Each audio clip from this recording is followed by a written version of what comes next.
Bonsoir à toutes et à tous. Donc, nous voilà réunis pour la quatrième téléconférence. Et donc, ce soir, l'intervenante, ce sera Marine Possic avec régulation émotionnelle et TFC. Donc, c'est important puisque vous avez remarqué qu'il y a une succession, Paul Gilbert, la TFC en pratique avec moi-même. Il y a 3 semaines, 4 semaines, Denis Tirch avec les liens avec ACT, une très belle méditation qu'on a partagée ensemble.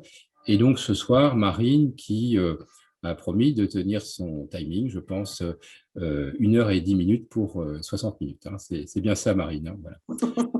Alors, la modératrice, ce sera donc Céline Bayens, que tout le monde connaît, donc qui a fait une partie de ses études, je crois, à l'Université catholique de Louvain, près de Bruxelles, qui est professeur de psychologie à Grenoble, dans le laboratoire interuniversitaire de psychologie, et qui est donc une spécialiste de l'approche transdiagnostique et processuelle. Et donc, une partie de tes travaux, une grande partie des travaux, d'après ce que j'ai compris, donc s'inscrivent dans cette dimension transdiagnostique, en particulier pour ce qui concerne les ruminations. C'est bien ça. Et donc, tu es aussi co-directrice de la thèse de doctorat de Marine, qui, je pense, Marine, tu passeras dans 18 mois. C'est bien ça. Voilà, donc voilà ce que je voulais te dire, Céline, et je te passe la parole. Donc, très bien, donc je suis ravie d'être parmi vous ce soir. Donc effectivement, j'ai la chance d'encadrer depuis 2019 maintenant Marine dans le cadre de sa thèse, de l'avoir eu aussi comme étudiante, donc c'est une longue histoire. Je partage aussi ce plaisir avec ma collègue Rebecca Beck-Chancland qui malheureusement n'a pas pu être présente avec nous ce soir.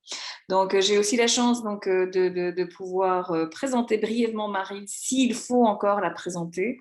Je pense qu'on a un accord pour les personnes qui la connaissent concernant son indéfectible enthousiasme pour la psychologie, à la fois les théories en psychologie, et à la fois la pratique et la recherche en psychologie clinique.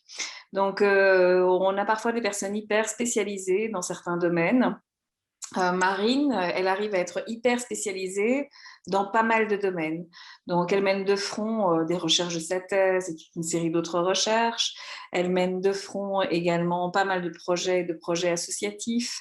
Elle a mené aussi pendant longtemps de front une pratique clinique assidue et aussi une expertise dans l'enseignement auprès de divers publics.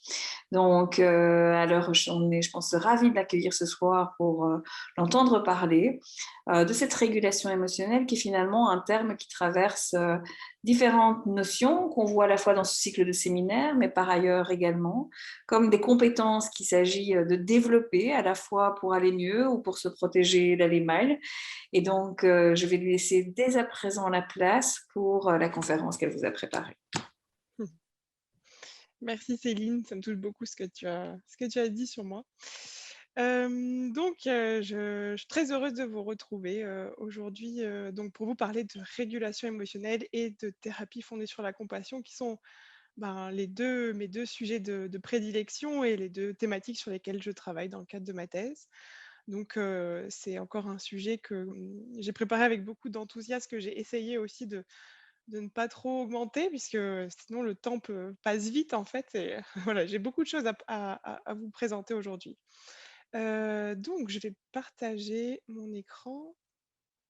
Alors, hop, ok. Est-ce que c'est bon comme ça? Ouais, c'est bon, Céline. Ok, super. Alors, peut-être un petit mot pour vous situer un petit peu le cheminement que j'ai eu pendant la préparation de ce propos, de cette conférence. Donc, il y a beaucoup d'études et jusqu'à présent dans les conférences, vous avez pu aussi en entendre parler que la thérapie fondée sur la compassion permet de augmenter la régulation émotionnelle. Pour autant, il y a encore peu d'articles ou d'ouvrages où il y a encore eu peu de conférences qui ont détaillé un petit peu finalement en quoi la thérapie fondée sur la compassion permet d'augmenter la régulation émotionnelle. Donc comment est-ce que, par quel processus finalement, quel processus elle mobilise pour développer la régulation émotionnelle. Et donc pour cheminer sur cette thématique-là, donc je vais proposer plusieurs choses. Premièrement, c'est que, je proposais d'aller voir un petit peu ce que c'est une émotion et puis on parlera plus précisément, de ce que c'est la régulation des émotions. Donc je vous proposerai un modèle, un des plus connus sur la régulation émotionnelle.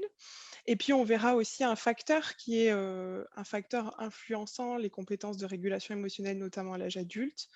Et enfin, on verra, comment dans la thérapie fondée sur la compassion, ou qu'en tout cas, quelles sont les pratiques qu'on utilise pour augmenter la régulation émotionnelle, autant d'un point de vue psychologique que d'un point de vue physiologique. Alors, maintenant que vous savez un petit peu où on va, donc on peut rentrer dans le vif du sujet. Alors, pourquoi parler de régulation émotionnelle?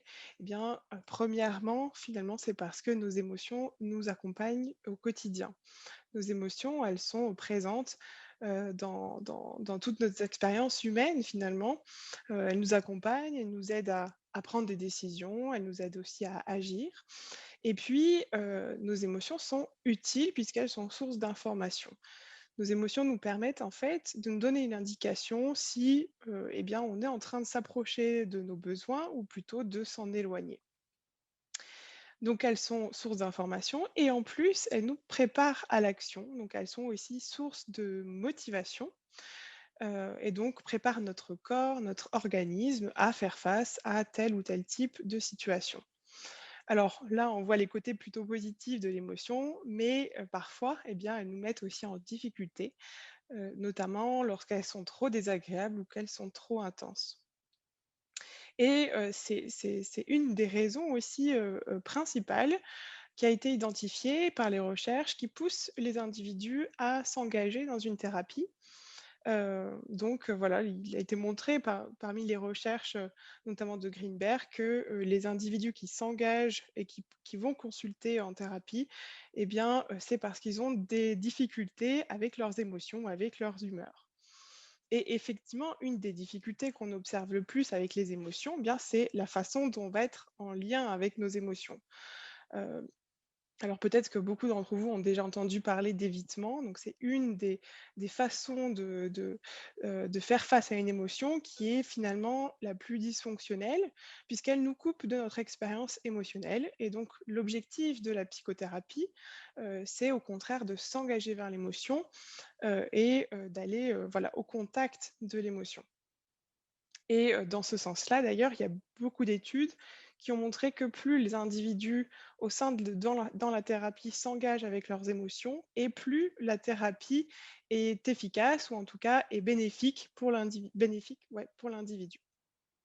Donc voilà, même lorsque, on va dire, l'objectif initial d'un individu n'est pas forcément, la la ne touche pas forcément un aspect émotionnel, hem et bien, Heu, en fait, si dans la thérapie, l'individu, s'ouvre à ses émotions, il arrivera plus facilement à atteindre ses objectifs. Alors on parle un petit peu d'émotions, mais plus précisément, qu'est-ce qu'une émotion? Il y a beaucoup, beaucoup de définitions sur les émotions, beaucoup de modèles théoriques aussi. Hem, la façon dont on pourrait définir une émotion, c'est qu'une émotion, c'est une forme d'affect relativement brève, et qui survient lors d'un événement qui est externe ou d'un événement interne. Donc un événement interne, ça peut être par exemple une pensée.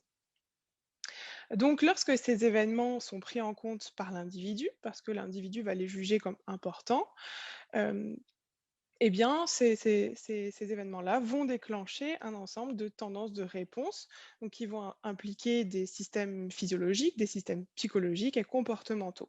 Et donc ces réponses-là, elles sont fonctionnelles puisqu'elles nous préparent à l'action, comme nous l'avons vu tout à l'heure, et puis c'est aussi grâce à elles finalement que l'on a pu survivre au cours de l'évolution.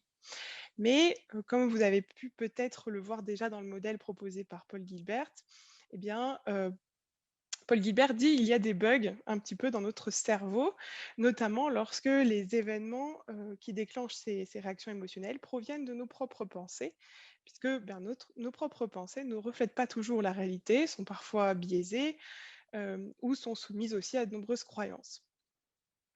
Donc ça, c'est une première chose que l'on va essayer de travailler en TFC. Et puis, on peut aussi distinguer les émotions des humeurs. Donc les humeurs, c'est quelque chose qui est généralement plus complexe, plus long aussi, que des émotions, qui se c'est des choses qui se déplacent plus lentement et qui sont aussi moins liées à à un événement ou un déclencheur spécifique. Et puis, ben, comme vous le savez toutes et tous, il existe vraiment une multitude, d'émotions différentes, que ce soit au niveau de leur intensité, de leur durée, de leur coloration, ce qui donne lieu donc à beaucoup de définitions. Alors une des définitions que j'apprécie beaucoup sur les émotions, notamment parce que je la trouve assez complète, c'est la définition d'Hoffman, donc je vous ai affiché dans le diaporama et qui décrit l'émotion comme eh bien, une expérience multidimensionnelle qui est caractérisée par différents niveaux d'excitation et de degrés de plaisir des plaisirs, associés à des expériences subjectives, des sensations somatiques, des tendances motivationnelles, qui est colorée par des facteurs contextuels et culturels et qui peut être régulée dans une certaine mesure par des processus intra- et interpersonnels.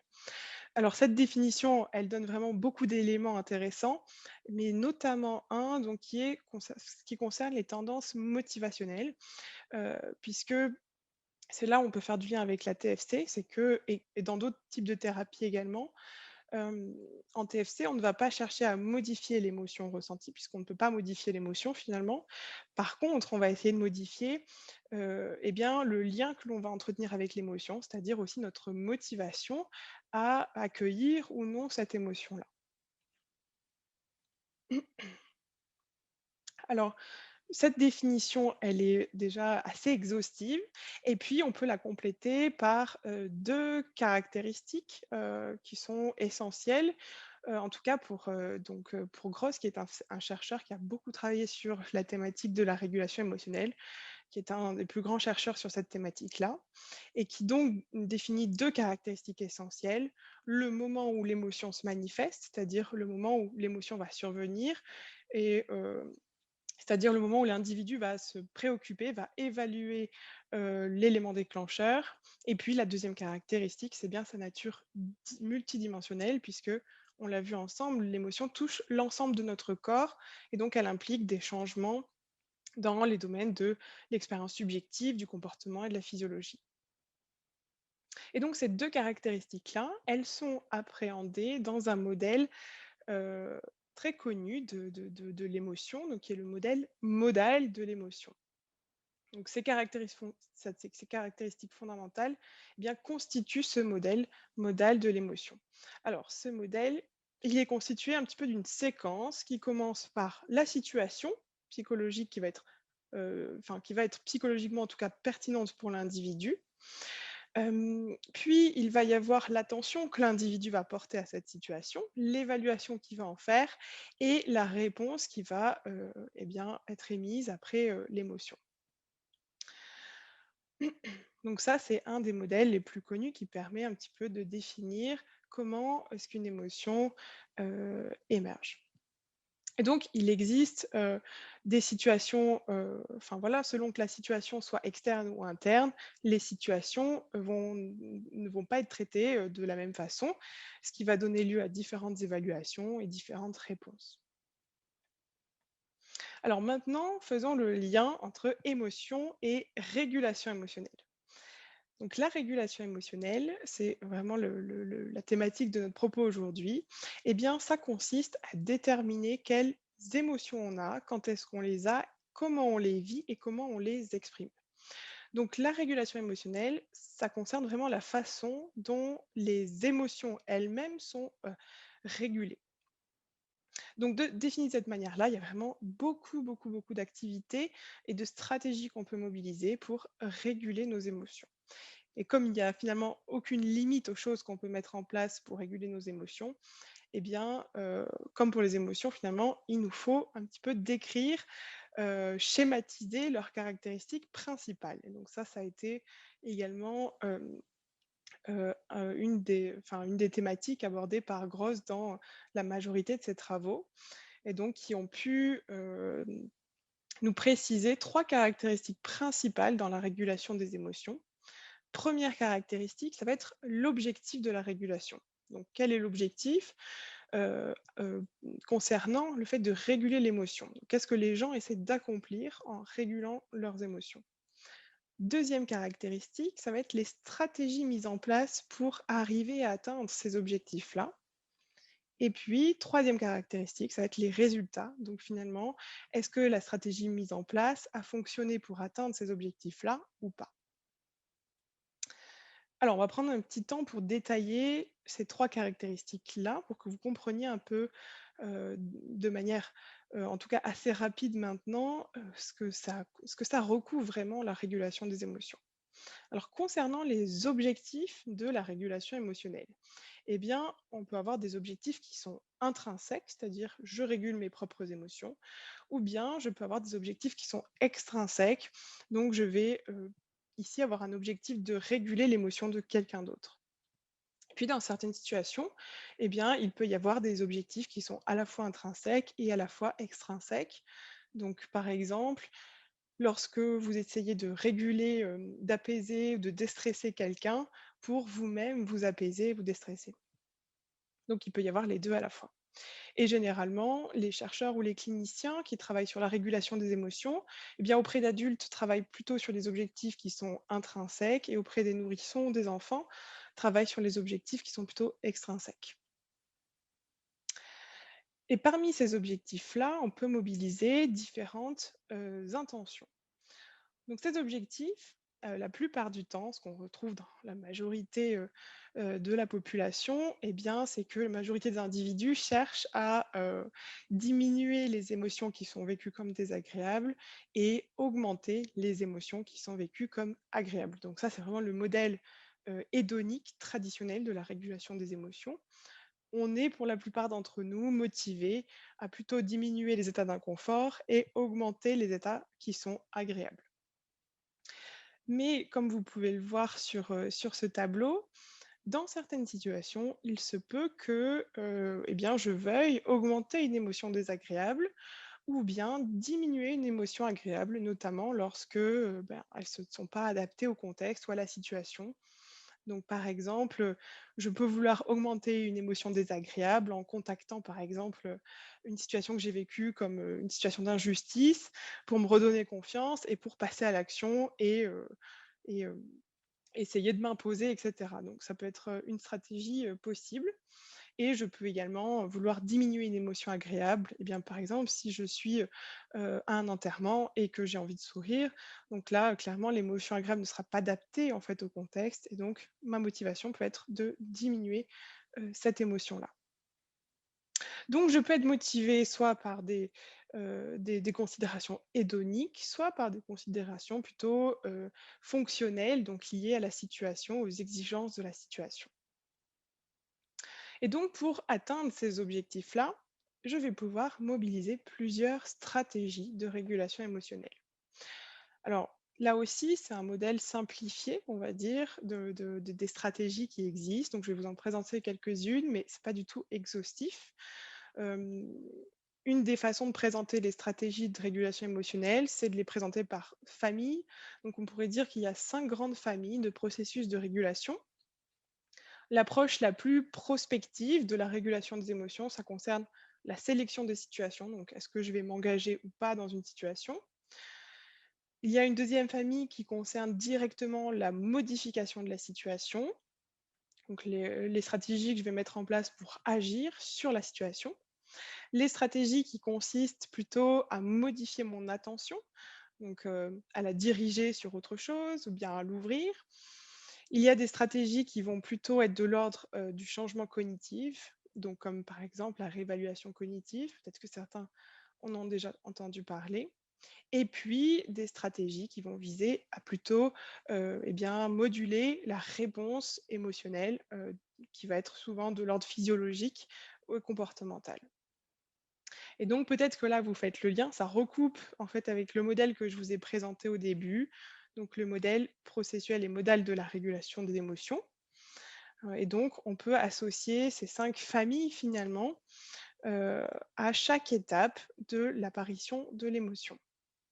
Donc, le mouvement de gauche à droite, finalement, représente le mouvement dans le temps. Donc, la situation est sélectionnée, modifiée, prise en charge, évaluée et va donner lieu à une réponse ou à des réponses émotionnelles. Donc, c'est vraiment un processus qui est continu. Alors peut-être pour présenter avec un peu plus de précision ce que ça peut être ces différentes stratégies, je vous ai regroupé ici, donc avec ces 5 familles, plusieurs stratégies possibles. Donc dans la famille de la sélection de la situation, bien, il y a des stratégies plutôt d'approche ou d'évitement. Dans la famille de la modification de la situation, eh bien, il y a des stratégies, par exemple, de résolution de conflits. Dans la régulation attentionnelle, des stratégies de distraction ou bien de pleine conscience. Dans la famille du changement cognitif, eh bien, des stratégies d'acceptation, de réévaluation.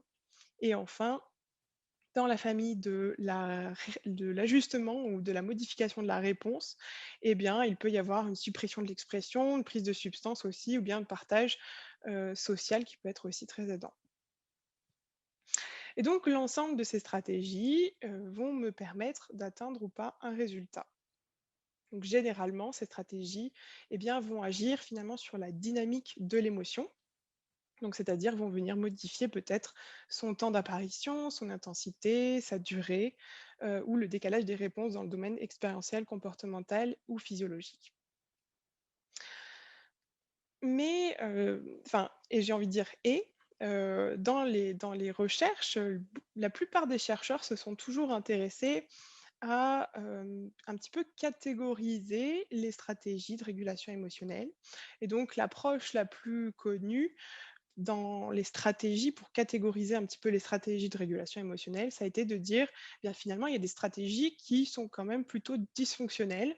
Donc, par exemple, le fait de ruminer, le fait d'essayer de supprimer certaines pensées, le fait d'éviter certaines pensées, émotions ou situations, eh bien, souvent, ça a été des stratégies qui ont montré plutôt comme étant dysfonctionnelles. Et puis, à l'opposé, les recherches avaient identifié des stratégies qui, elles, étaient fonctionnelles et donc qui permettaient de mieux réguler nos émotions, comme l'acceptation, la résolution de problèmes ou la réévaluation cognitive. Mais finalement, comme tout processus psychologique, eh bien, aucun finalement processus psychologique n'est complètement efficace ou adaptatif. Donc aujourd'hui, ce à quoi s'intéressent les chercheurs, mais aussi beaucoup de cliniciens, ce n'est pas d'essayer de développer ces stratégies, des stratégies fonctionnelles à chaque fois, mais plutôt d'augmenter la flexibilité dans la mobilisation de ces stratégies. Donc d'augmenter un petit peu le panel de choix de ces stratégies puisque ce qui va les caractériser, enfin ce qui va caractériser leur efficacité, c'est bien leur cohérence vis-à-vis des objectifs de l'individu, mais aussi des, des caractéristiques de la situation et puis aussi des valeurs de l'individu. Donc qu'elles soient efficaces à court terme, oui, mais également à long terme. Alors pourquoi est-ce si important de parler de régulation émotionnelle? Pourquoi c'est un sujet aussi qui me tient à cœur? Eh bien, puisque depuis de nombreuses années, finalement, les chercheurs en psychologie clinique, notamment, ont vraiment étudié le rôle de la régulation émotionnelle dans les troubles psychopathologiques. Et ben, les résultats de ce champ de recherche-là ont pu montrer que de nombreux troubles psychopathologiques étaient liés à des difficultés à réguler les émotions, à réguler ses émotions. Euh, et donc, il a été supposé que l'une des conséquences de stratégie, enfin d'une régulation émotionnelle qui est mal adaptée ou dysfonctionnelle, pouvait aussi être un risque de développement ou de maintien de troubles psychopathologiques. Donc, finalement, la régulation émotionnelle est aujourd'hui considérée comme un processus qu'on appelle transdiagnostique, c'est-à-dire un processus présent dans toute une série de troubles psychopathologiques et qui contribue de manière causale au développement et au maintien de la psychopathologie. Donc les recherches ont vraiment identifié des difficultés de régulation émotionnelle, hem, dans de nombreux troubles. Et donc, je voulais aussi en profiter, pour remercier Céline Bayens d'être présente avec nous ce soir puisque, hem, c'est notamment grâce à elle que j'ai beaucoup appris dans ce champ-là, dans le champ des processus transdiagnostiques, dont elle est l'expert. Donc, vous pouvez, aussi en profiter pour poser des questions dans ce sens-là. Voilà.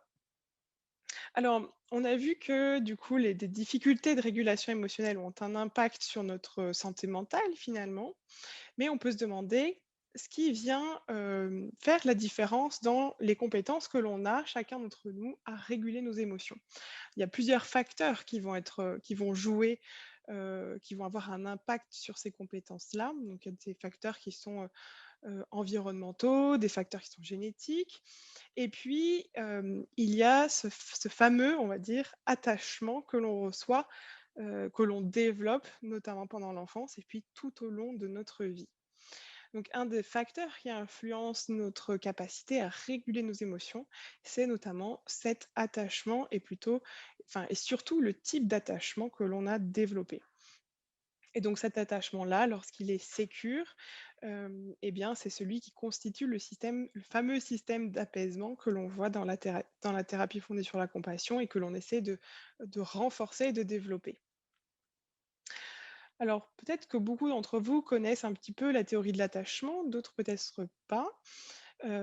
Cette théorie-là a été, proposée surtout par Bowlby, donc hem, un des auteurs qui a sûrement le plus écrit sur cette thématique-là et donc qui a postulé le fait que les êtres humains, naissent avec un système psychobiologique inné, donc un système comportemental d'attachement, qui nous motive à rechercher la proximité d'autres personnes importantes, donc des figures d'attachement, qui vont nous protéger, eh bien, en cas de détresse, en cas de difficulté.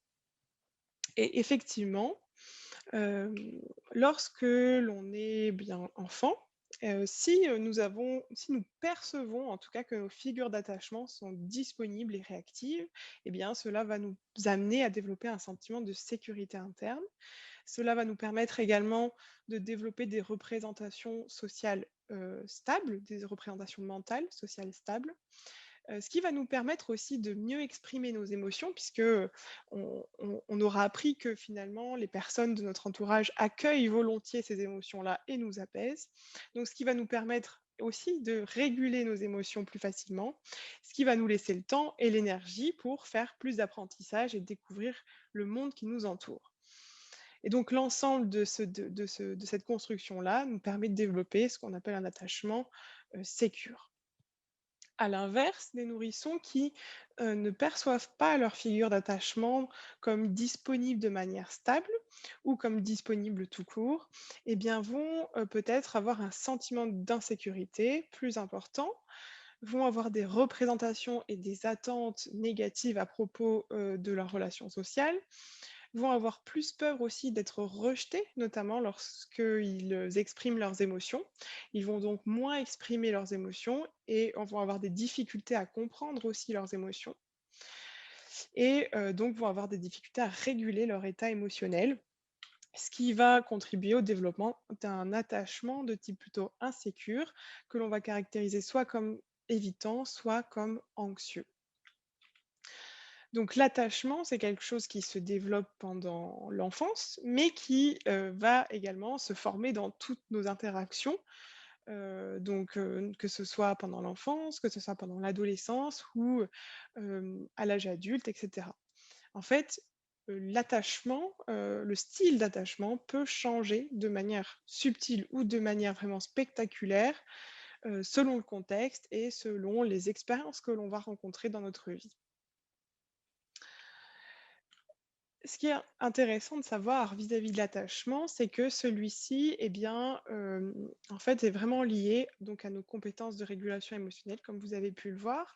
Donc il y a eu beaucoup d'études sur le sujet, dont une méta-analyse qui a pu montrer finalement que les nourrissons qui ont développé un style d'attachement plutôt insécure, eh bien, ont tendance à ressentir plus d'émotions désagréables, ont également des difficultés à réguler leurs émotions, utilisent des stratégies qui sont moins adaptées de régulation émotionnelle, et puis utilisent et aussi mobilisent moins leurs relations sociales pour se réguler. Donc ça, c'est concernant l'enfance et puis à l'âge adulte, ce que les recherches montrent, c'est que, eh bien, les adultes qui ont plutôt un style d'attachement anxieux ont tendance à ressentir une forme d'insécurité concernant leurs relations et concernant surtout les réactions des autres, ont également plus peur du rejet et les adultes qui ont un mode d'attachement plutôt évitant, eh bien, ont tendance à se sentir en insécurité plutôt concernant les intentions des autres. Et puis exprime aussi moins facilement, des marques d'affection ou d'intimité.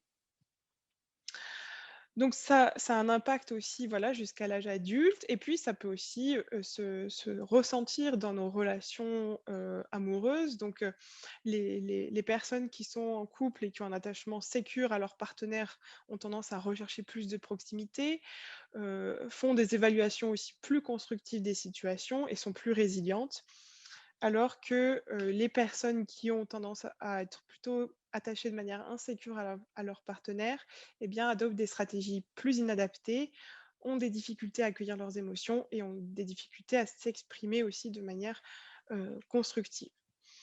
Donc l'attachement influence nos stratégies, nos compétences de régulation émotionnelle pendant l'enfance, mais également mais également à l'âge adulte et jusqu'à dans nos relations.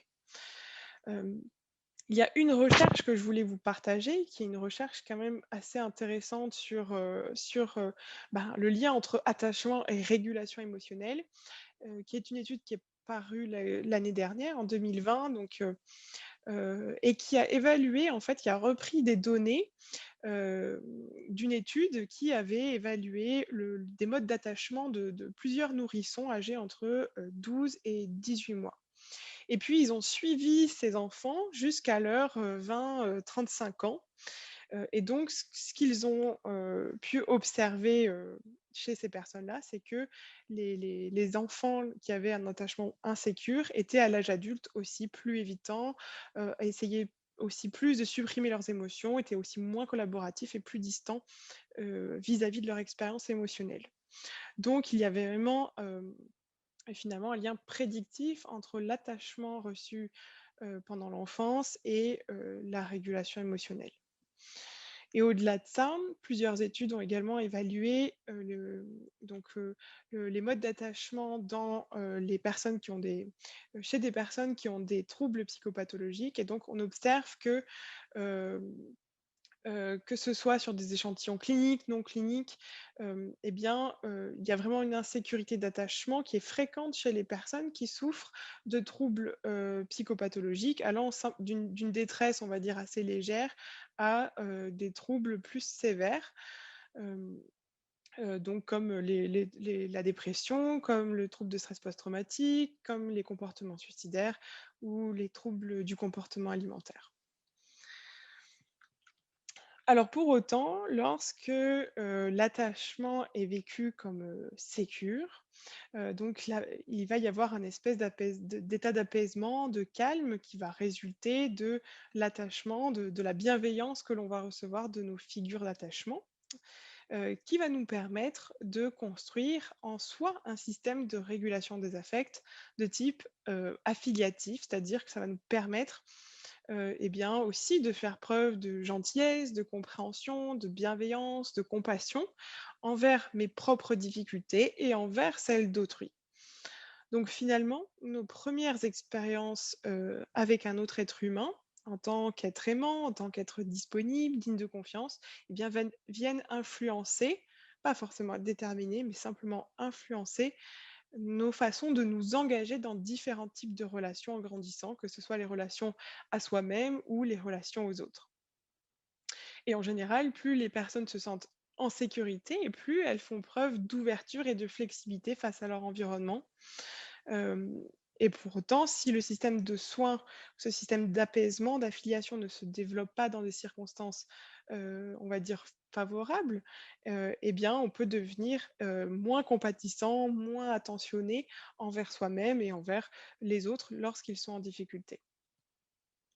Donc ces modes d'attachement-là vont nous permettre de développer ce système d'apaisement, d'affiliation et là, peut-être que vous pensez au fameux, système d'apaisement, comme il est présenté dans le modèle de Paul Gilbert, donc le système centré sur l'apaisement et l'affiliation, qui est fait intervenir notamment plusieurs hormones, donc notamment l'ocytocine, donc qui est une hormone qui est, notamment libérée dans les comportements d'affection ou les comportements maternels.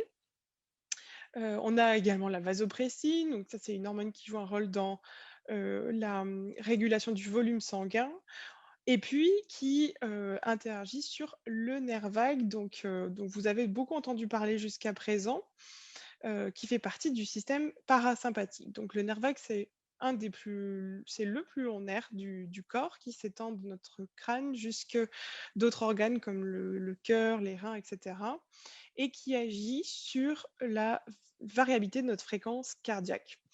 Donc on peut stimuler ce nerf vague par différentes pratiques qui sont connues en thérapie, en TCC et donc que l'on fait aussi en TFC. Et donc, plus on va augmenter plus on va stimuler ce nerf vague, plus on va augmenter la variabilité de notre fréquence cardiaque, et plus cela va nous permettre d'atteindre un espèce d'état d'équilibre et d'adaptation de notre système nerveux autonome, donc qui concerne notre système sympathique et parasympathique. Donc ce système centré sur l'apaisement, l'affiliation, eh bien, nous permet à toutes et tous de nous connecter les uns aux autres, de nous co-réguler, et de créer aussi ces formes d'entraide et de prosocialité. Donc les interventions basées sur la compassion, comme dans la TFC, s'appuient sur différents exercices et différentes stratégies visant à stimuler ces processus physiologiques pour créer ce sentiment d'apaisement et de calme, interne.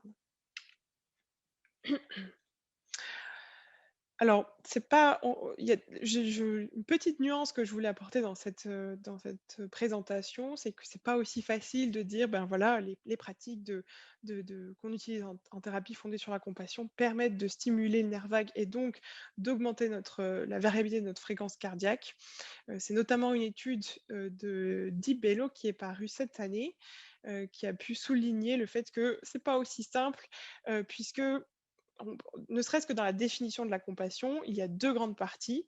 La première partie donc qui est développer une sensibilité à la souffrance des autres et à sa propre souffrance, hem, qui est finalement, plus reliée à, une variabilité de la fréquence cardiaque basse, alors que la deuxième partie de la définition, qui concerne vraiment l'engagement et l'action, eh bien cette partie-là, elle est vraiment liée, à une variabilité de la fréquence cardiaque plus élevée.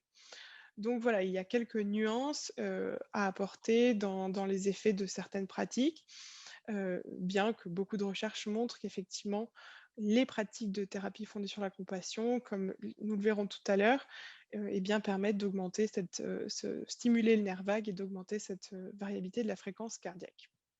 Alors vous pouvez vous demander pourquoi est-ce qu'on parle de variabilité de la fréquence cardiaque maintenant, alors que la thématique, c'est la régulation émotionnelle?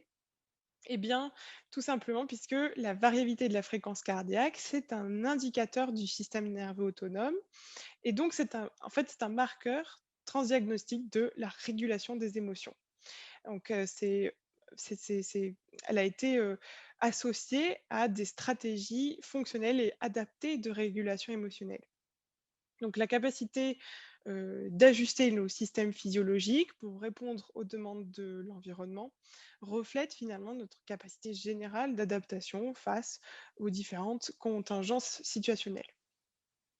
Et puis, il y a aussi de nouvelles données qui indiquent que, une variabilité de la fréquence cardiaque faible est associée, à des troubles psychopathologiques comme l'anxiété, la dépression, ou les troubles encore de, personnalité.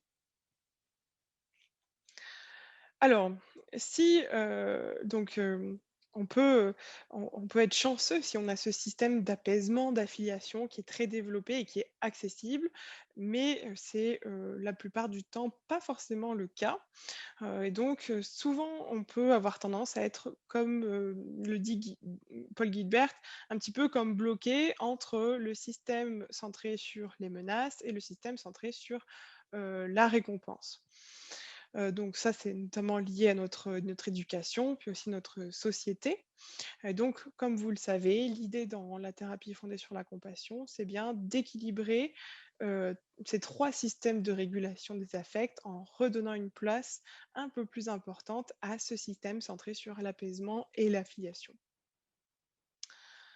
Alors, comment on va concrètement développer eh bien, ce système d'apaisement et d'affiliation dans la thérapie fondée sur la compassion? Donc, c'est finalement la dernière partie de cette présentation.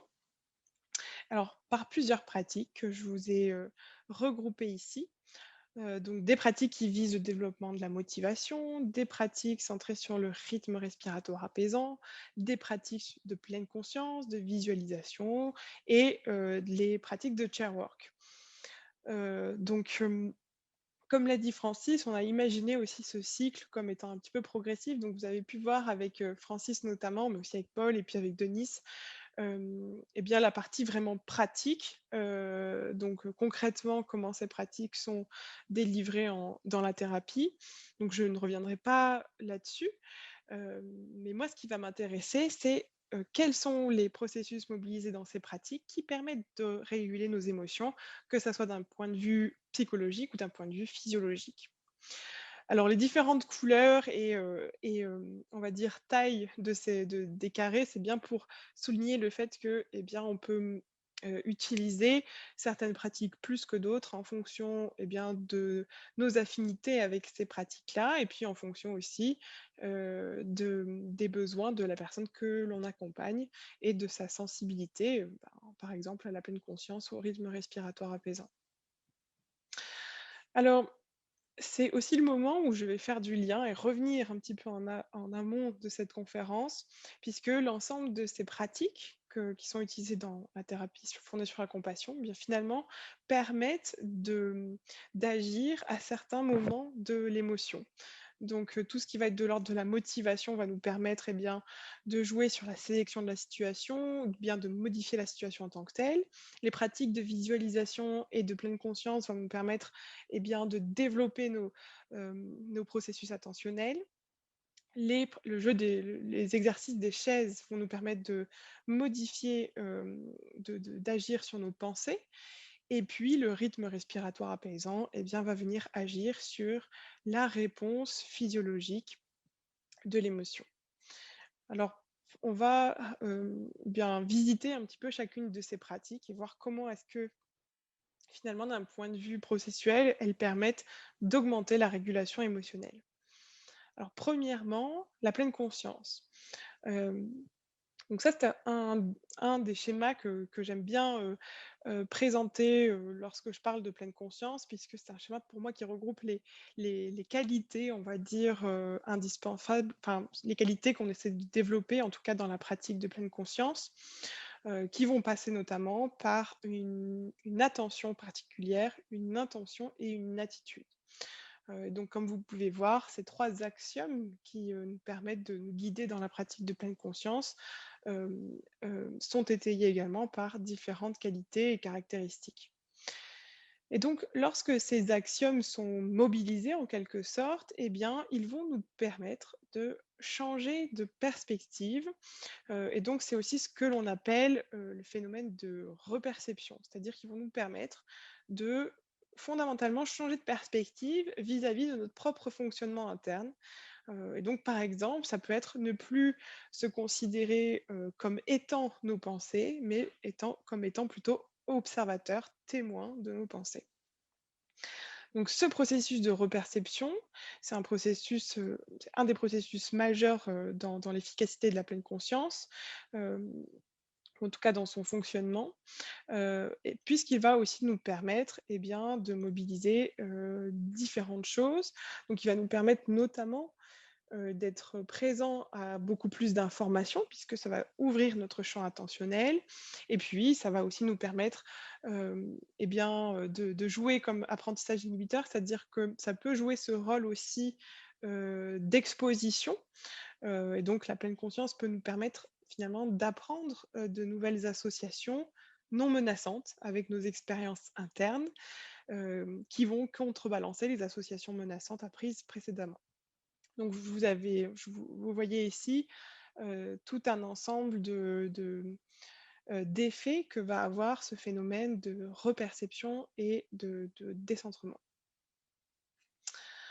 Donc ça, c'était pour la pleine conscience. Maintenant, pour le rythme respiratoire apaisant, donc le rythme respiratoire apaisant, c'est, une pratique qui permet de ralentir, notamment en prenant des inspirations plus lentes, plus profondes et en nous amenant à nous concentrer sur cet état de ralentissement intérieur qui va s'installer finalement pendant la pratique.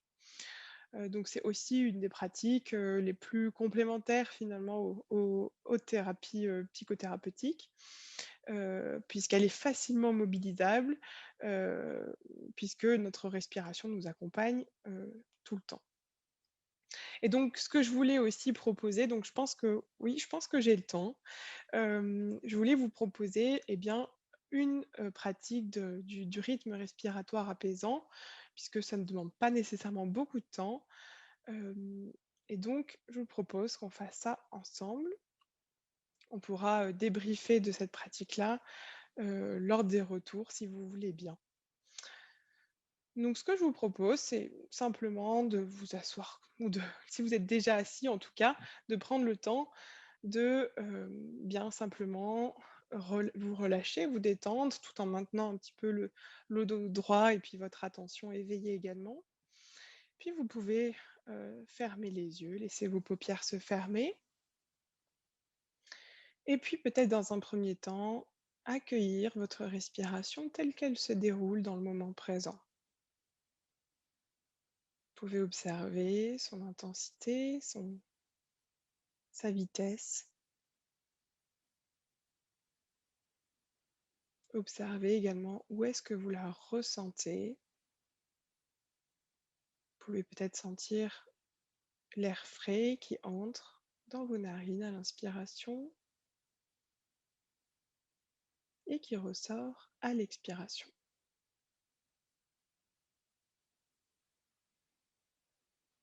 Vous pouvez amener votre attention à visiter toutes les parties de votre corps dans lesquelles vous sentez votre respiration se faire.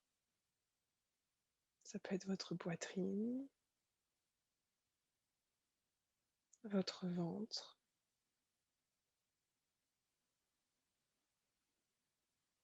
aussi pourquoi pas vos épaules, vos omoplates,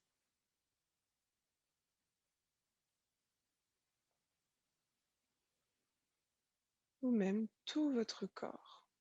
Peut-être que certains ou certaines ont cette sensation que c'est vraiment tout leur corps qui respire, et peut-être que d'autres ressentent leur respiration uniquement dans certains endroits de leur corps. Et ce que vous pouvez faire dès à présent, c'est peut-être commencer à allonger vos inspirations. Prendre des inspirations plus lentes, plus profondes.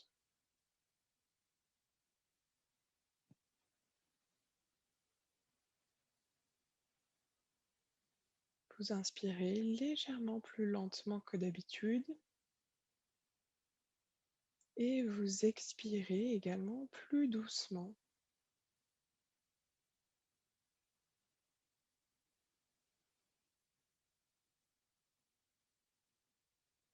Et du mieux possible, vous essayez de rester vraiment attentive et attentif à cette respiration. Donc pour vous aider à cela, vous pouvez aussi compter entre 3 et 5 secondes sur l'inspiration et 4 à 6 secondes sur l'expiration.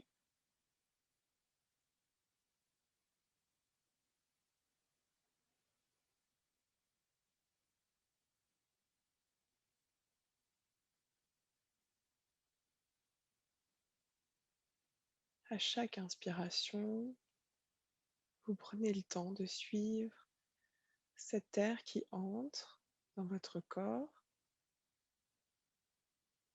et à l'expiration, vous pouvez porter votre attention sur votre corps qui se détend peut-être progressivement.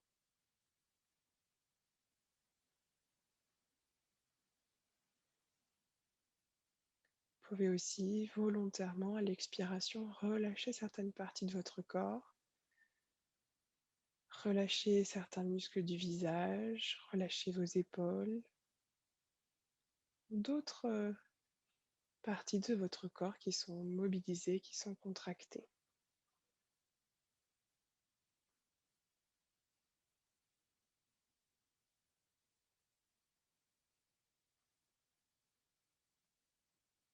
Vous pouvez prendre le temps d'ajuster cette respiration pour qu'elle vous permette vraiment d'atteindre un état de calme, de tranquillité, un état d'apaisement qui vous est propre et qui parfois nécessite bien, plusieurs pratiques, s'entraîner à trouver le juste rythme qui nous convienne.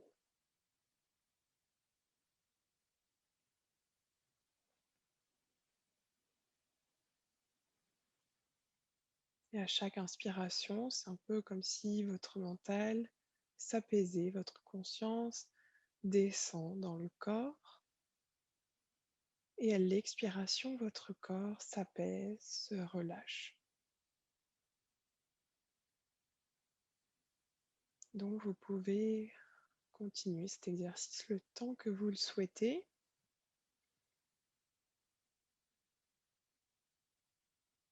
Lorsque vous le referez, vous pouvez aller à votre propre rythme.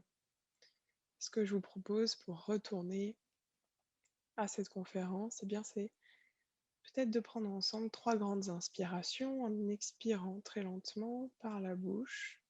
Vous pouvez prendre une première grande et ample inspiration et expirer doucement en sentant votre corps qui accompagne cette expiration. Prenez une deuxième grande et ample inspiration et vous expirez doucement. Et vous prenez une dernière grande et ample inspiration et vous expirez.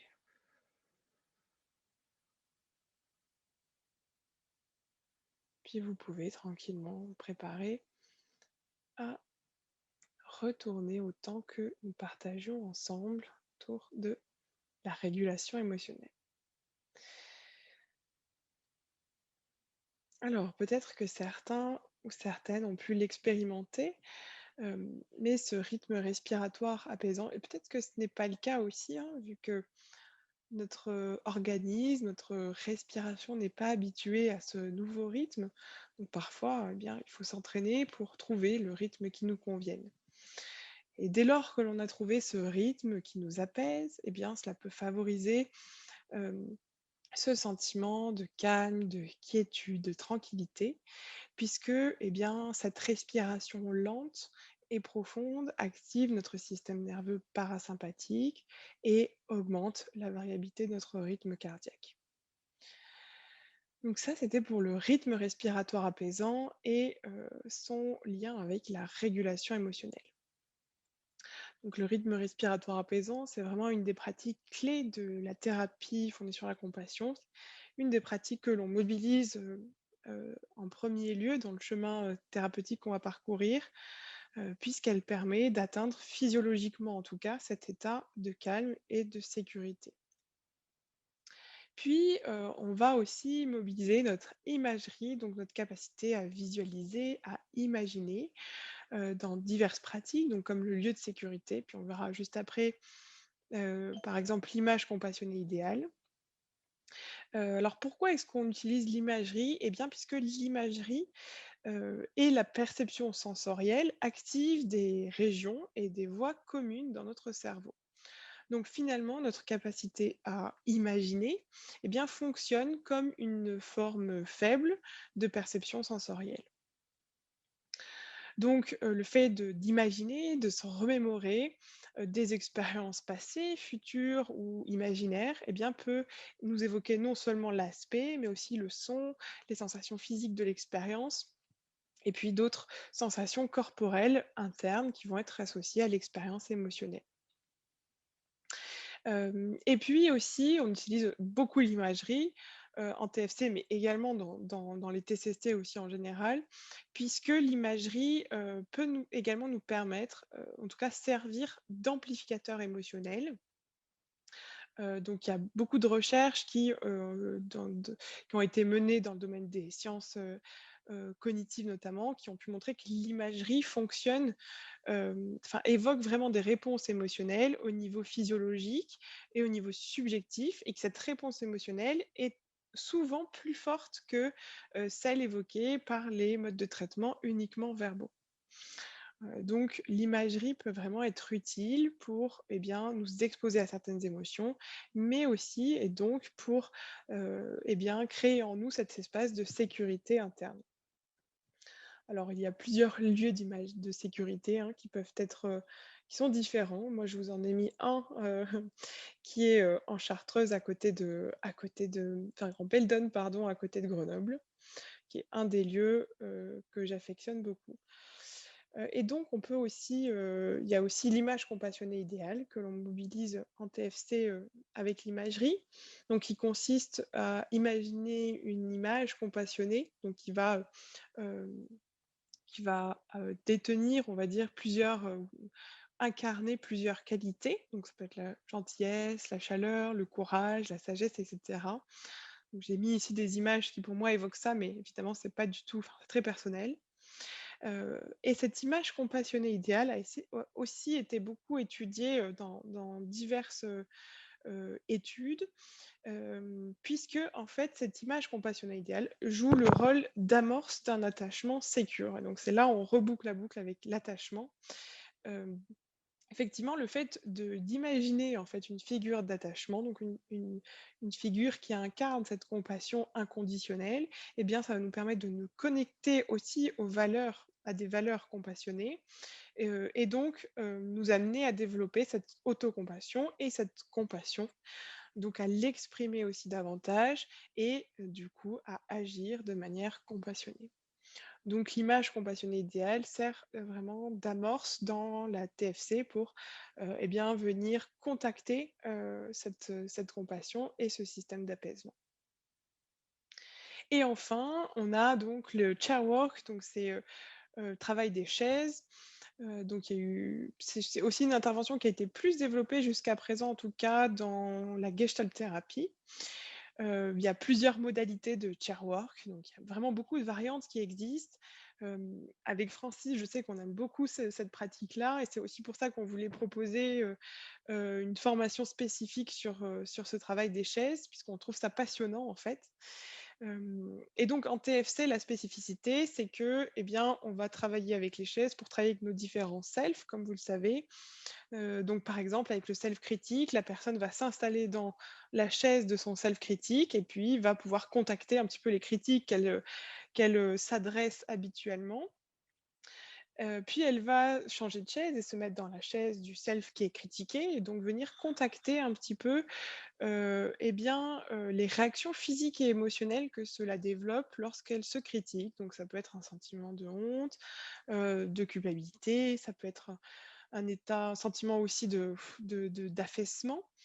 Donc voilà, elle va pouvoir venir entrer en contact un petit peu avec, comment est-ce qu'elle résonne face à ces enfin, oui, elle résonne face à ces critiques. Et puis, il y a la spécificité, c'est cette 3e chaise qui est donc la chaise de la partie compassionnée, qui va pouvoir venir accueillir, eh bien, l'autocritique et la partie critiquée, et qui nous permet également ce travail des chaises permet également de faire l'analyse finalement fonctionnelle de l'autocritique et de voir en quoi l'autocritique est utile dans cette situation et qu'est-ce qu'elle vient aussi servir pour l'individu. Puis voir si on peut répondre à ces motivations-là à ces objectifs-là de façon différente avec le self compassionné. Donc voilà pour cette dernière pratique et le travail des chaises, donc il fonctionne aussi, comme exposition émotionnelle, mais surtout aussi comme, enfin, en fait, ça mobilise beaucoup de mécanismes cognitifs, puisque ça va nous permettre, cette diffusion cognitive et peut-être aussi une réévaluation de certaines émotions ou situations. Et donc d'approcher certaines émotions avec plus d'ouverture, plus de tolérance et d'acceptation. Voilà, alors pour conclure, il y aura encore beaucoup de choses à dire sur la régulation émotionnelle, sur la thérapie fondée sur la compassion et comment est-ce qu'elle permet de développer la régulation émotionnelle. En tout cas, l'état des lieux des recherches aujourd'hui montre bien que eh bien, la thérapie fondée sur la compassion permet de développer la régulation émotionnelle par différentes stratégies, qu'elles soient physiologiques ou psychologiques. Mais il y a encore des recherches à faire pour venir un petit peu spécifier eh bien, comment concrètement, quelles sont les stratégies qui sont mobilisées, quels sont les processus. Donc c'est aussi l'objet de ma thèse. Et donc je pourrais également vous communiquer les résultats lorsque nous les aurons. En attendant et pour, finir, je voulais également vous partager une recherche que nous avons publiée récemment, donc il y a quelques jours, avec, une équipe, comme vous pouvez le voir, une très vaste équipe de chercheurs, dont, Catherine Bortolon, vous avez pu voir, et Pascal Delamilleur également, pour certains qui peut-être se sont formés, avec lui. Donc notamment donc nous avons mené avec eux, plusieurs, études pendant la période de la pandémie, enfin pendant le Covid-19. Hem Et les résultats de ces études-là ont pu montrer que, eh bien, les peurs que les gens, posaient sur la compassion prédisaient aussi des niveaux plus élevés de dépression, d'anxiété, de stress et puis également un sentiment moins élevé de sécurité sociale. Hem Et puis, l'autre recherche, donc celle que vous voyez juste en dessous, eh bien, a pu montrer que, la compassion avait aussi, un rôle protecteur, donc notamment la compassion pour soi et la compassion des autres, bien venait, promouvoir notre capacité à être résilient face à l'adversité et face, aux difficultés rencontrées pendant cette pandémie. Voilà, donc je vous remercie chaleureusement de votre attention. Je regarde l'heure en même temps et je pense que je suis quand même pas mal respecté le timing. Et donc, ben, écoutez, on peut profiter du temps qui nous reste pour, les questions si vous en avez, ou pour, discuter des thématiques que nous avons abordées dans ce sujet.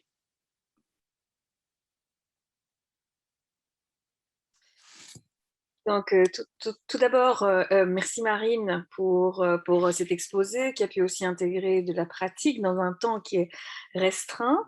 Il y a déjà certaines questions qui ont été posées, certaines pour lesquelles je me suis permis parfois de donner certaines indications, pour se laisser aussi le temps de répondre sur d'autres questions pour que tu puisses également intervenir. Donc, je vois certains commentaires très positifs déjà concernant effectivement la conférence. Il y a, si je regarde un petit peu les questions qui sont abordées de part et d'autre, il y a certaines questions qui sont des questions un petit peu, qui ont été des questions un petit peu plus pratiques. Je pense que la question sur l'attachement a suscité pas mal d'intérêt, à la fois sur les théories de l'attachement, hein, qui sont ancrées avec deux auteurs majeurs qui sont John Bowlby et Mary Ainsworth. Est-ce que dans les recherches que tu as pu explorer ou dans ta pratique, tu as pu aussi utiliser certains tests d'évaluation des types d'attachement auprès d'adultes? Mmh. OK, donc la question c'est: est-ce qu'il existe des modes Est-ce que... d'évaluation Voilà. ouais, OK. Alors, il existe des questionnaires qui permettent d'évaluer, les modes d'attachement, les relations qu'on entretient à l'âge adulte et qui permettent du coup d'évaluer ces modes d'attachement-là. Hem, Moi, j'ai personnellement, pas de menée de recherche avec ces questionnaires-là, donc je pourrais pas en parler, mais il en existe. Et il en existe, il me semble, beaucoup, en ce qui concerne les relations, amoureuses. Donc il y a beaucoup de questionnaires qui évaluent la qualité de l'attachement dans les relations amoureuses. Donc, il y a aussi également alors plusieurs questions. Je me suis permis parfois aussi de dire on va regrouper un petit peu les questions sur les mouvements respiratoires et Mmh. sur en fait les similitudes ou les différences que tu vois entre ces mouvements respiratoires et aussi ce qu'on appelle dans le jargon un peu plus technique la cohérence cardiaque. Ah oui. Alors tel qu'on peut le pratiquer, alors parfois en thérapie, parfois sur certaines applis, Mmh. voilà, donc ça, c'est une question qui est revenue plusieurs fois. Mmh. OK. Oui, alors n'étant pas du tout spécialiste dans la cohérence cardiaque, je vais apporter une réponse qui est vraiment, du coup, qui se base sur mes connaissances, mais qui est sûrement pas exhaustive. Pour moi, ce qui différencie un petit peu ces 2 pratiques, c'est bien l'intention qu'on met derrière, puisque dans le rythme respiratoire apaisant, l'idée, c'est vraiment de pouvoir installer ce sentiment de calme, de sécurité, de quiétude, alors que dans la cohérence cardiaque, eh bien, l'intention, c'est bien, il me semble, hein, de faire, correspondre la respiration avec, le rythme cardiaque et donc c'est quelque chose qui est très contrôlé aussi, il y a un temps à suivre et cetera. Donc les ex l'exercice est différent et l'intention qu'il y a derrière la pratique est également différente. Alors, dans d'autres questions, on a aussi des questions alors de la part de Julie, sur les stimulations du nerf vague, par exemple par électrostimulation avec des systèmes TENS, qu'on peut voir apparaître dans certaines pathologies digestives. Donc, sur un versant plutôt psychologie, on va dire psychologie de la santé. Est-ce que éventuellement tu as un avis sur l'application de ce type de stimulation dans ces pathologies plutôt, donc qui relèvent souvent du champ de la psychologie de la santé? Mmh. OK. Oui, alors là, pour le coup, je pense que ça sort vraiment de mes compétences, puisque oui, non, je ne connais pas du tout les recherches sur cette thématique-là spécifiquement, donc je préfère pas, m'avancer à répondre à ça. Par contre, je suis vraiment intéressée par la thématique, donc je peux me renseigner bien sûr et vous répondre, ultérieurement pour la personne qui m'avait, qui a adressé cette question. Alors peut-être aussi un petit éclairage, peut-être pour, Julie. Ce qui est très difficile, c'est parfois de donner un avis, hein, sur, l'application, d'une procédure, d'une technique, sans savoir ce que les personnes ont derrière, la tête. Donc, par exemple, on pourrait considérer aussi que dans pas mal de pathologies et que dans pas mal de pathologies chroniques, eh bien, on est, certains corrélats, certaines associations avec des difficultés à réguler les émotions et qu'on peut imaginer qu'alors, cette stimulation du nerf vague soit destinée aussi à permettre aux personnes d'améliorer aussi ces aspects de régulation émotionnelle, si ça semble indiqué pour, des personnes en particulier. Donc, voilà, donc on a quand même un grand champ aussi entre, la façon dont on gère nos émotions quand on est dans des situations chroniques difficiles. Alors, je regarde, hem est-ce que, donc je vais aussi faire un peu le tour des questions au fur et à mesure, hein. Donc, on a aussi une question d'Emmanuel, sur les liens ou les différences qui existent entre le modèle modal de l'émotion de James Gross et des modèles différents, comme par exemple le modèle de Goldman ou plus généralement, en fait, les modèles sur l'intelligence émotionnelle. Mmh. Heu Oui, donc c'est bien, c'est ce que j'essayais d'introduire au début de cette présentation, c'est que vraiment il existe une multitude de modèles, théoriques sur les émotions. Donc le modèle de Goldman, lui, oui, voilà, présente plus l'intelligence émotionnelle. Donc c'est vraiment une autre approche de l'émotion. Hem Et aujourd'hui, on parle d'ailleurs, plus de enfin, il y a d'autres modèles qui sont créés, donc les modèles plutôt centrés sur les compétences émotionnelles. Donc c'est différentes, on va dire, modélisations de la compréhension des émotions et de la façon dont elles nous permettent, eh bien, d'agir sur, certaines dimensions de notre environnement ou pas. Donc c'est vraiment 2 modèles, qui sont vraiment différents sur la compréhension de l'émotion. Et le modèle de l'intelligence émotionnelle, il me semble, comprend la régulation des émotions, mais pas uniquement. Ok. Dans d'autres questions qui apparaissent, on a par exemple certaines des questions sur comment est-ce qu'on peut expliquer que parfois les pratiques de compassion peuvent stimuler le système d'apaisement et que la rencontre d'une figure d'attachement apaisante peut entraîner de rejet, de l'anxiété, de la peur chez des personnes qui auraient eu un attachement insécure. Et je vais peut-être aussi combiner cette question à une autre question qui est apparue dans le fil de discussion, qui est aussi une question sur faut-il travailler sur ces thématiques d'attachement pour pouvoir aussi travailler sur cette régulation émotionnelle. J'espère pouvoir synthétiser correctement, en tout cas, la question qui a été posée.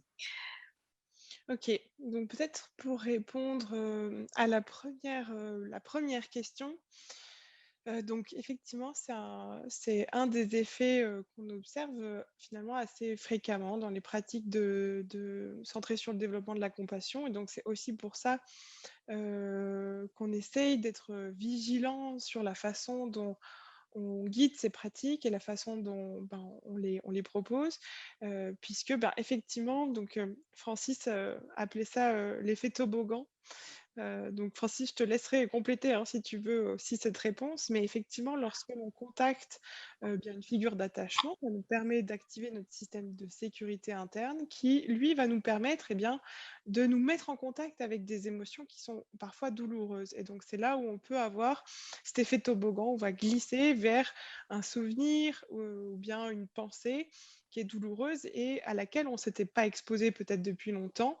Et là, grâce à l'émergence de ce sentiment de sécurité, eh bien, on peut s'y exposer. Et parfois, bien, effectivement, c'est douloureux. Des fois, c'est surprenant aussi, puisque en faisant une pratique de compassion, on ne s'attend pas forcément à ressentir aussi ce sentiment de souffrance ou de détresse. Donc, ça peut être aussi très surprenant lorsque l'on est face à ça.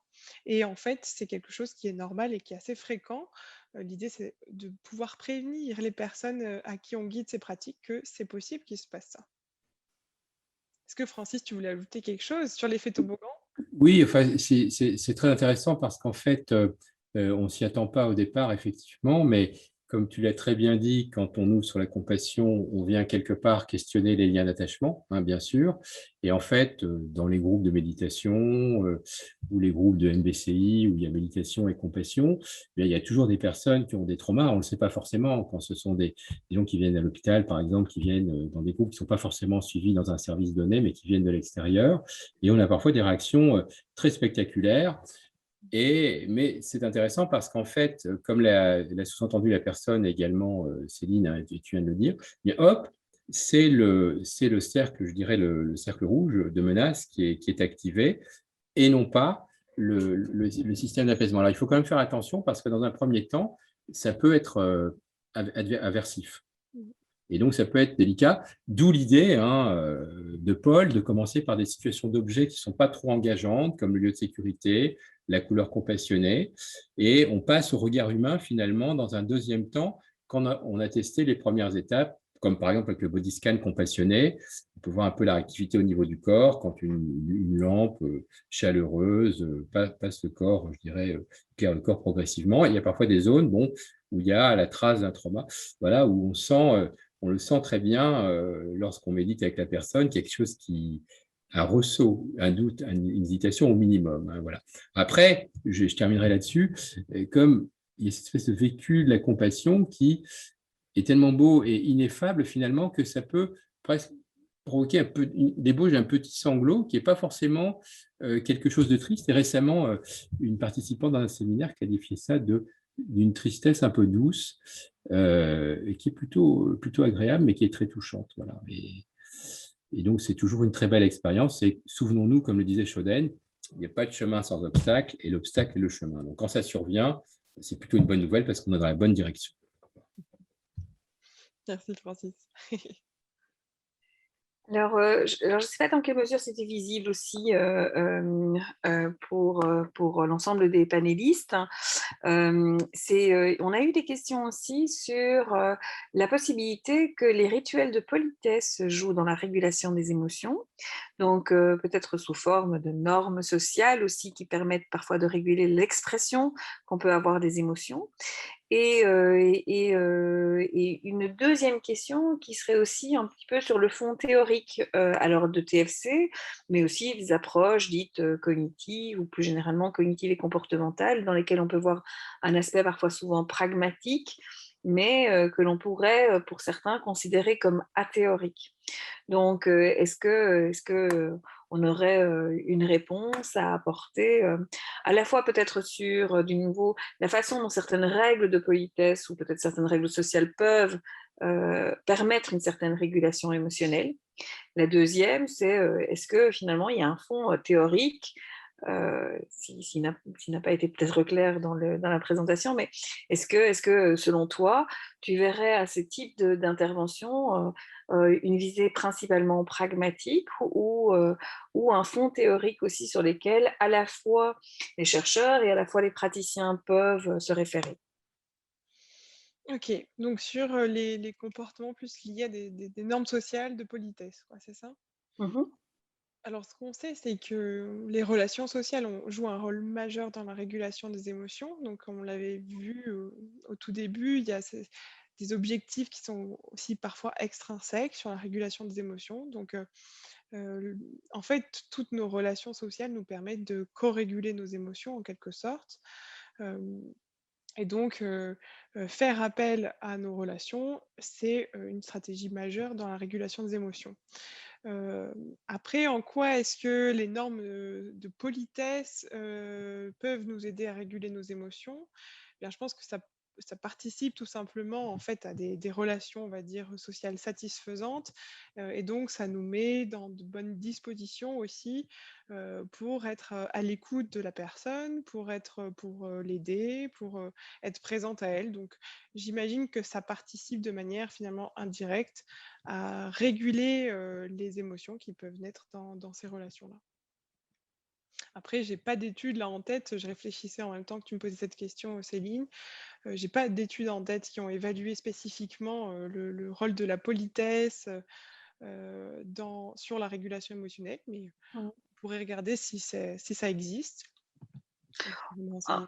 Alors, je pense que les personnes qui pourraient être intéressées par, les travaux de quelqu'un qui s'appelle Klaus Scherer, lui, a, étudié, cette question, jusqu'en fait, l'ensemble des, processus qui nous permettent parfois d'intégrer, d'exprimer, de développer certaines émotions en fonction de la perception que l'on a des situations. Donc, ça pourrait être une manière de pouvoir explorer cette question, via d'autres prismes que ceux qui sont déjà connus.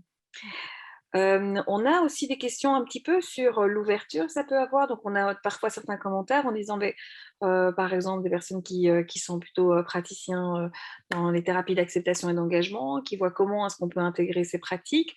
On a également, des références évidemment aux travaux de Carl Rogers, hein, donc et l'évaluation, des thérapies par, Jeanne Ling, où on a développé par exemple, donc je reprends un petit peu le fil de discussion, la technique du focusing, donc de centration subtile Mmh. sur les sensations corporelles, le vécu corporel, en lien avec des interrogations verbales sur des situations problématiques.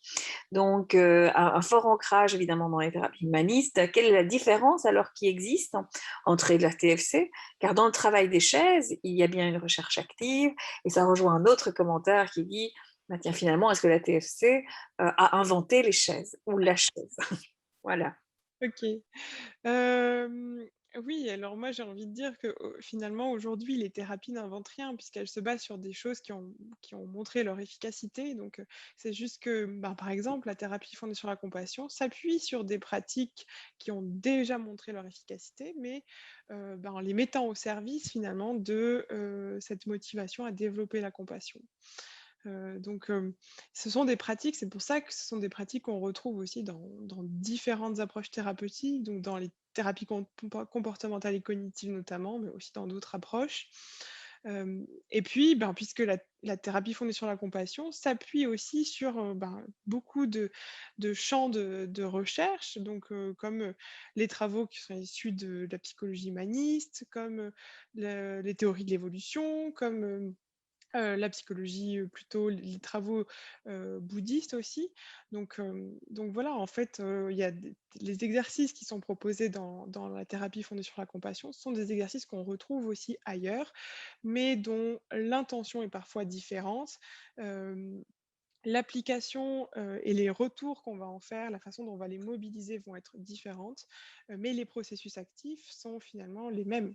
Le principe d'exposition, c'est celui qu'on retrouve de manière transversale, en fait, que ce soit dans une TCC classique ou bien dans la TFC. La différence, c'est que dans la TFC, il va être au service de, la compassion, alors que dans d'autres thérapies, eh bien, il va être au service d'autre chose. Donc voilà peut-être un élément de réponse que je pourrais apporter à ces questions-là, à ces questionnements. Mhm. Mais non, la TFC n'a pas inventé le travail des chaises. C'est simplement c'était plus développé dans la gestalt thérapie, les travails des chaises, il me semble initialement. Et aujourd'hui, on entend de plus en plus parler, donc c'est aussi des pratiques qui sont reprises dans les TCC et donc dans la TFC également. Je pense qu'un des aspects aussi que tu soulignes, c'est qu'en fait, une pratique, elle peut être utilisée en fonction aussi des buts qu'on se donne en thérapie et que ça peut aussi parfois être partagé par les champs et que si ça nous paraît utile dans la clinique, eh bien, il n'y a pas de raison de cloisonner les champs, même si parfois on peut effectivement avoir des référentiels théoriques un petit peu différents. J'espère que ça répond également à Marie sur l'adaptation, sur une des questions concernant l'adaptation du travail des chaises avec celui de la thérapie des schémas. Donc aussi sur un peu la diversité en fait des pratiques qu'on peut avoir. Alors on a des questions qui sont loin d'être simples ce soir. Je me permets quand même de prendre une des questions qui vient d'apparaître également aussi dans le chat. C'est comment est-ce qu'on peut définir de façon différentielle processus et intention? OK. Alors ça, Céline, je suis sûre que tu feras un plaisir de répondre aussi. Donc tout dépend de ce qu'on entend par, processus. Si on parle de processus, psychologique, et bien, ça va être vraiment, le mécanisme, en fait, qui est à l'origine de l'efficacité, de l'intervention et donc ce processus, finalement, on peut le mobiliser par une intervention, mais par d'autres également. Là et ces processus-là qui vont être mobilisés vont nous permettre, eh bien, de servir telle ou telles intentions. Donc pour moi, c'est vraiment juste 2 niveaux, en fait, différents. Hem, L'intention, finalement, c'est plus de l'ordre de la motivation, alors que le processus, c'est, un petit peu comme si c'était le mécanisme psychologique, sous-jacent à ce que l'on va faire qui va nous permettre de, répondre à cette intention-là. Donc peut-être aussi, c'est simplement aussi expliquer que on a une grosse difficulté avec ce terme de processus parce qu'en fait, on en parle beaucoup, mais il est très, très peu défini. Et qu'on peut aussi faire la distinction entre le processus qui nous mène vers un but, par exemple, mais aussi certains processus peut-être plus précis, plus microscopiques, parce qu'on peut parfois décomposer différentes choses, une chose en différents sous-processus. Je vais donner un peu un exemple dans le domaine qui est le mien, sur les ruminations mentales. Eh bien, on peut dire la rumination est un processus en tant que tel, ou alors on a certains processus qui sous-tendent cette rumination, certaines manières de penser, certaines manières de porter notre attention à nous-mêmes plutôt qu'au monde extérieur. Et ces différentes manières de définir ces processus. Et on a certains processus dont nous ne sommes absolument pas conscients. Et donc, il n'y a pas d'intentionnalité. Et puis, il y a certains processus dans lesquels eh bien, il y a plus ce caractère contrôlé, conscient, dirigé vers certains buts qui nous servent ou qui ne nous servent pas. Donc la question, elle me semble tout à fait justifiée, mais y répondre rapidement, c'est une large question, alors que, de nouveau, avec certains collègues il y a quelques années, on a fait une recherche sur comment est-ce qu'on définissait un processus dans la littérature et dans la clinique. Et à l'époque, on n'a rien trouvé. Donc, un mot qui, à un moment donné, a manqué un petit peu de définition, voilà, pour à la fois les chercheurs et les cliniciens, les praticiens. Je regarde. Et donc, alors, j'ai une question sur aussi dans la pratique méditative. Je ne suis pas sûre de pouvoir tout remettre en contexte la question, mais n'hésitez pas, si certaines de vos questions n'ont pas encore trouvé une réponse, à les réitérer dans le chat, hein, parce qu'on est sur différents niveaux de questions. Donc, je pense qu'il y a encore des questions sur la combinaison des modèles, hein. Les patients nous invitent quelquefois, par exemple, vers des modèles différents d'approche de la compassion qui nous incitent aussi, pardon, à en connaître d'autres et à combiner les modèles. Est-ce que c'est, par exemple, aussi une expérience que tu peux avoir à la fois dans ta pratique, puisque je rappelle que tu as eu aussi une pratique clinique, aussi des aspects de formation sur ces pratiques, en plus de la recherche.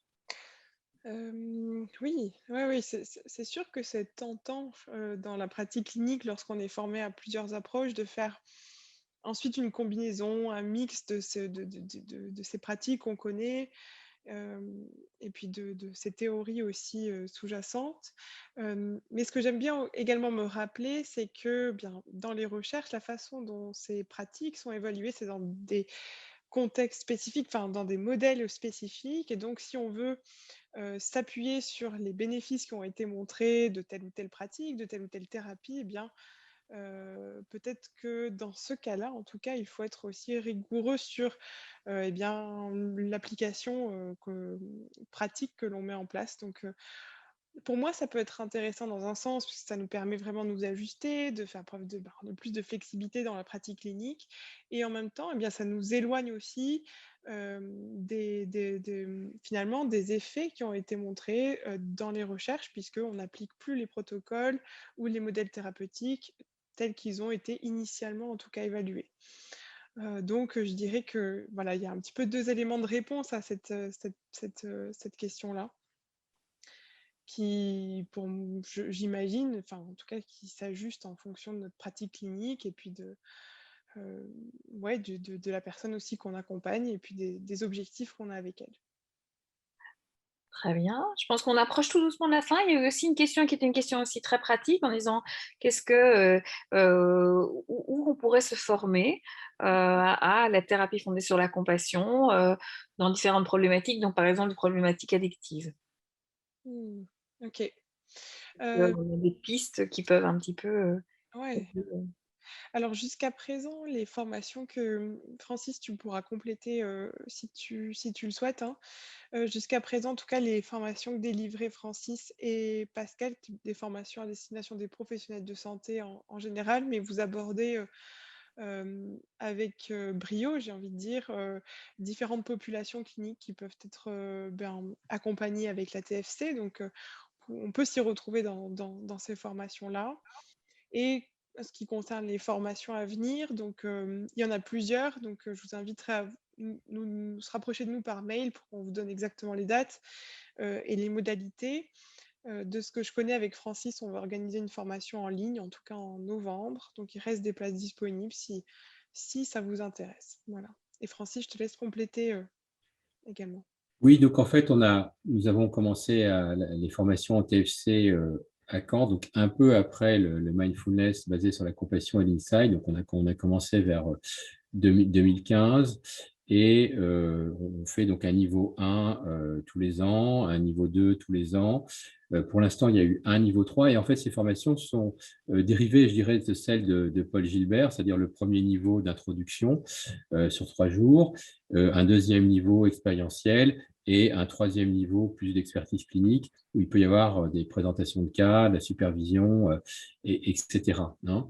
Mais tout est à créer, et donc avec Pascal, Marine et quantité d'autres, eh bien, on travaille à développer la compassion en France. Et donc, en fait, je dirais que chaque fois qu'il y a un topo sur la compassion, il y a quelqu'un qui sort de la tribu et qui dit « Est-ce que vous pouvez organiser ça chez nous ?»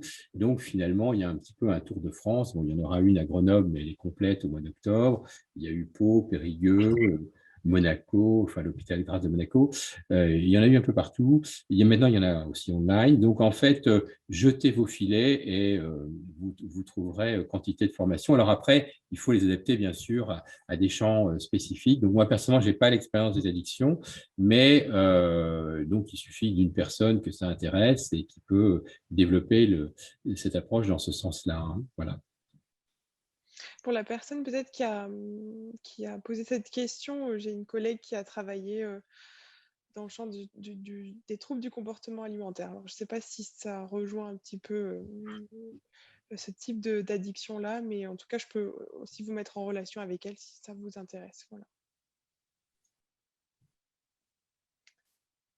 Bien, j'ai l'impression qu'on a couvert un petit peu le champ. On commence à avoir des messages de remerciements qui sonnent peut-être aussi un peu de l'extérieur, la fin de la conférence et le début d'une autre partie de soirée pour l'ensemble des personnes qui nous ont accompagnés. On est quand même presque 70, donc à cette heure-ci, je trouve que c'est le signe d'un intérêt pour ces thématiques. Et je vais peut-être laisser également Francis peut-être clôturer aussi cette session de webinaire. Eh bien, chers amis, je vous dirais que pour le vieil étudiant que je suis, que je reste, j'étais ravi parce que j'ai trouvé ça extrêmement clair, extrêmement plaisant, magnifique, limpide, totalement limpide. Très belle diapositive, donc j'ai apprécié aussi la douceur de la voix, notamment lors de l'exercice. Et donc, je nous souhaite à tous eh bien, la possibilité de continuer à travailler ensemble, d'être créatifs, flexibles, heureux, joyeux en ces temps qui restent troublés quand même. Et je pense qu'on a passé une très bonne soirée. Et donc, je t'en remercie du fond du cœur, Marine. Merci beaucoup. Merci beaucoup, Céline. Merci à toutes et à tous des nombreuses questions que vous avez proposées. Et donc, rendez-vous dans un mois pour la conférence de Chris Irons sur TFC et dépression, donc qui sera traduite par Isabelle Leboeuf, hein, qui, faut-il le rappeler en passant, vient de passer sa thèse avec succès en ce début d'année. Voilà. Bonsoir à toutes et à tous, et c'était vraiment formidable. Merci Marine, je te l'avais dit, c'était très très bien. Enfin, je dis évidemment avant la conférence, mais la prophétie s'est réalisée, mais ce n'était pas très difficile. À bientôt à tous, à toutes. Au revoir. Au revoir. Au revoir.